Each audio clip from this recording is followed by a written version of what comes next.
మీరు బీసీకే అనేది తమిళనాడుకు సంబంధించిన పార్టీ. అక్కడ దళిత్ మూవ్‌మెంట్‌కి సంబంధించింది.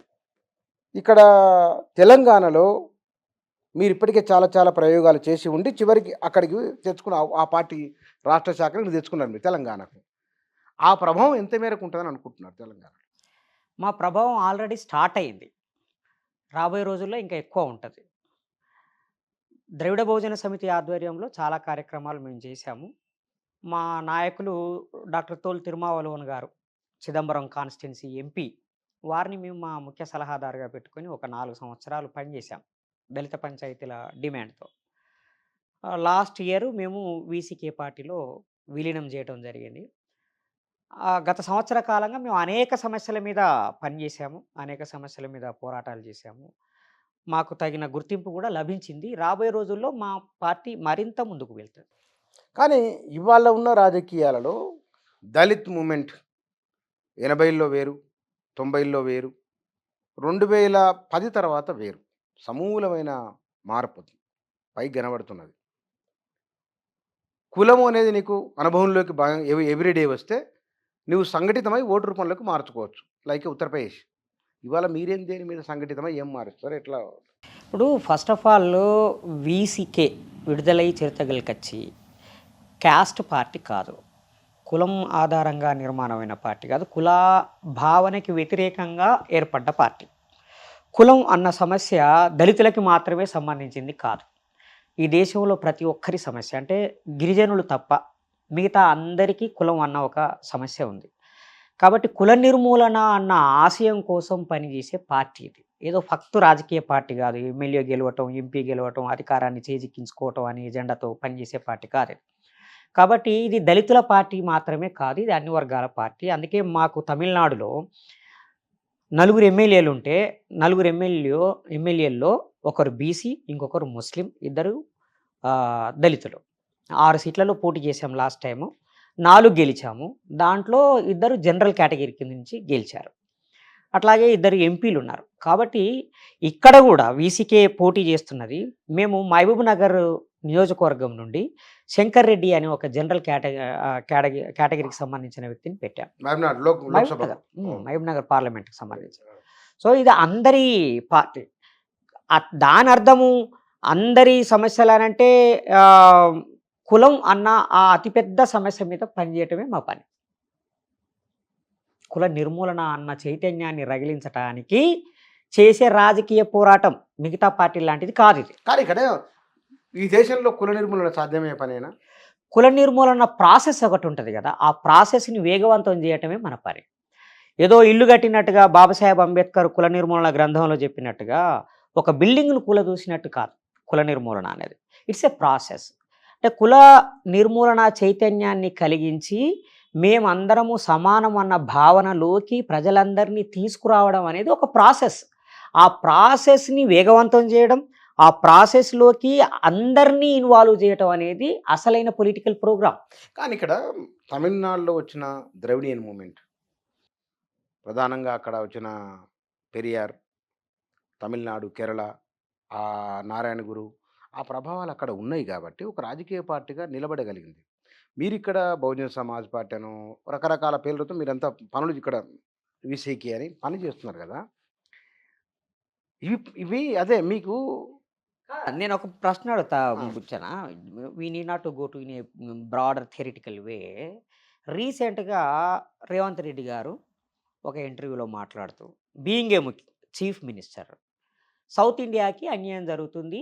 అసలు సౌత్‌ని దేశంలో అంతర్భాగంగా చూడట్లేదని అన్నాడు ఆయన. ఆయన ద్రవిడియన్ పాలిటీషియన్ కాదు. కానీ ఒక సౌత్ ఇండియన్‌గా సౌత్ ఇండియాకి జరుగుతున్న అన్యాయాన్ని ఆయనే ఒక ముఖ్యమంత్రి హోదాలో ప్రశ్నిస్తున్నాడు. కాబట్టి తెలంగాణకి అయినా, ఆంధ్రాకైనా, ఆ మాటకొస్తే సౌత్ ఇండియాకి అంతటికి గూడా దక్షిణాది ఆత్మగౌరవం అనేది అది అంతఃసూత్రంగా వస్తూనే ఉంటది. అది ఇప్పటి నుంచి గాదు. అది చాలా కాలం నుంచి ఉంది. అది వేల సంవత్సరాల నుంచి ఆ కాన్‌ఫ్లిక్ట్ ఉంది. నార్త్‌కి, సౌత్‌కి మధ్యన ఉంది. కాబట్టి మరీ ముఖ్యంగా నరేంద్ర మోడీ అధికారంలోకొచ్చిన తర్వాత నార్త్, సౌత్ మధ్యన డిస్పారిటీ అనేది విపరీతంగా పెరిగింది. అసమానతలు విపరీతంగా పెరిగాయి. ఆధిపత్యం పెరిగింది. నార్త్ ఆధిపత్యం. నార్త్ డామినేషన్ సౌత్ మీదే బాగా పెరిగింది. దానికి రెసిస్టెన్స్ కూడా పెరిగింది. ఆ రెసిస్టెన్స్ ఇప్పుడు ఏ స్థాయికి వచ్చిందంటే ముఖ్యమంత్రి ప్రతిఘటించే స్థాయికి వచ్చింది. ఒక స్టాలిన్ ప్రతిఘటించితే ఆయన పేరే ద్రవిడ మున్నేట్ర కజగం కాబట్టి ఆయన వ్యతిరేకిస్తున్నాడని అనుకున్నాం. కానీ కాంగ్రెస్ పార్టీ ఒక నేషనల్ పాలిసీ ఉన్న ఒక పార్టీకి ముఖ్యమంత్రి అయిన రేవంత్ రెడ్డి గారు మా దక్షిణాదిని దేశంలో అంతర్భాగంగా చూడట్లేదనే ప్రశ్న లేవనెత్తారు. అంతకుముందు పవన్ కళ్యాణ్ ఇవాళ నరేంద్ర మోడీతో దోస్తానా చేస్తున్న పవన్ కళ్యాణ్ కూడా ఈ మాట అన్నారు. దక్షిణాది పైన వివక్ష ఏ ఉన్నది. పార్టీలోనైనా ఉండనియండి, చివరికి ఫైనల్‌గా తను పుట్టిన ప్రాంతానికి అన్యాయం జరిగితే దాన్ని ప్రశ్నించే పరిస్థితి వస్తది. కానీ తెలంగాణలో వెలమలు ఆ తర్వాత రెడ్లు అధికారంలోకి వచ్చింది. ఒక వెలమ కాంబినేషను, ఒక రెడ్డి కాంబినేషను అవి నిలబడగలిగినప్పుడు మీరు ఒక జర్నల్ పాలిటిక్స్ అనుకున్న ఒక జర్నల్ సూత్రం అన్నారు. అంటే నిర్దిష్టమైన ఎజెండా మీకు, నిర్దిష్టమైన ఒక అంశం, నిర్దిష్టమైన ప్రోగ్రామ్ ఏమీ లేదని నేను చెప్పదలుచుకున్నాను స్ట్రెయిట్‌గా. ఇక్కడ ప్రాబ్లమ్ ఏమైందంటే బుచ్చన్న, 2,00,00,000 ఉద్యోగాలు ఇస్తాము, లేదంటే దళిత బంధు ఇస్తాము, రైతు బంధు ఇస్తాము అని సంక్షేమ పథకాలు లాంటివి పొలిటికల్ ఎజెండాగా మార్చడం అనేది రాజకీయాల యొక్క అధమ స్థాయి నా దృష్టిలో. ఆశ పెట్టి కొన్ని పథకాలని ఆశ పెట్టి ఆకర్షించటం అనేది అది ఐడియాలజికల్ పాలిటిక్స్ కాదు. కానీ ఈ పథకాలను గురించి మాట్లాడే ప్రతి పార్టీకి ఒక పొలిటికల్ ఐడియాలజీ ఉన్నది. 2,00,00,000 ఉద్యోగాలు ఇస్తానన్న నరేంద్ర మోడీ, దేశం నుంచి పేదరికాన్ని నిర్మూలిస్తానన్న నరేంద్ర మోడీ, ఆయన లక్ష్యం ఈ దేశాన్ని హిందూ రాష్ట్రంగా మార్చటం. మేము ఉద్యోగాలు ఇస్తాము, బీజేపీ ఇవ్వలేకపోయింది అని రాహుల్ గాంధీ మాట్లాడితే, ఆయన లక్ష్యము ఈ దేశంలో ఒక కాన్స్టిట్యూషనల్ డెమోక్రసీని కాపాడటం. కాబట్టి మామూలు సామాన్య జనానికి అర్థం కావడానికో, వాళ్ళ ఓట్లని ఆకర్షించడానికో సంక్షేమ పథకాలు లేదా కొన్ని హామీలు ఇచ్చినంత మాత్రాన, ఆ హామీలే ఆ పార్టీల ఐడియాలజీ కాదు. నా పాయింట్ ఏందనంటే, మేము 2,00,00,000 కాదు 10,00,00,000 ఉద్యోగాలు ఇస్తామని చెప్పొచ్చు. లేదా రైతు బంధుని ఇంకా 50,000 చేస్తా అనొచ్చు. దళిత బంధును 50,00,000 చేస్తా అనొచ్చు. కానీ అలాంటి ఆర్థికపరమైన హామీలనివ్వడం ద్వారా ప్రజల జీవితాల్లో పెద్దగా ఏమి మార్పు రాదు. ఎన్ని కోట్ల రూపాయలు సంపాదించినా నాతోటి పరాయి మనిషి ఇతరులు సమానం అన్న భావన లేకపోతే, ఆ భావనలోకి ఈ సమాజాన్ని నడిపించకపోతే ఆ రాజకీయాలు ఫెయిల్యూర్. ఇక్కడ నా ప్రశ్న అక్కడ నేను ఇంతకుముందు చేసిన ప్రశ్నకి ఏమిటంటే, మీలాగా అంటే ఒక బహుజన్ కాన్సెప్టు మీరు సౌత్ అన్నారు. ఒక వెనుకబడిన సామాజిక వర్గాల వారందరూ వాళ్ళందరిని కలుపుకోవాలన్నప్పుడు ఇందాక అన్నది వీళ్ళు ఆ పరిపాలన ఉన్నప్పుడు అందరూ ఒకటే అనే భావన తీసుకొని పౌరులోకి రాగలుగుతున్నారు. వాస్తవానికి రేవంత్ రెడ్డి వచ్చినప్పుడు రెడ్లు ఎవరు అనేవాళ్ళు లేరు. కేసీఆర్ వచ్చి వెలమలెవరు లేరు. వాళ్ళు ఓన్గా సొంత కెపాసిటీ వచ్చిన వాళ్ళు. మీరెందుకు అట్లా రావట్లేదు నా ప్రశ్న సారాంశం. We are on the process. మేము ఆ ప్రాసెస్‌లో ఉన్నాం. ఆ స్థాయికి రావడానికి మాకు కొద్దిగా టైం పడతది. కానీ మాకు ఆ విజన్ ఉంది. నేను అంటున్నది అదే.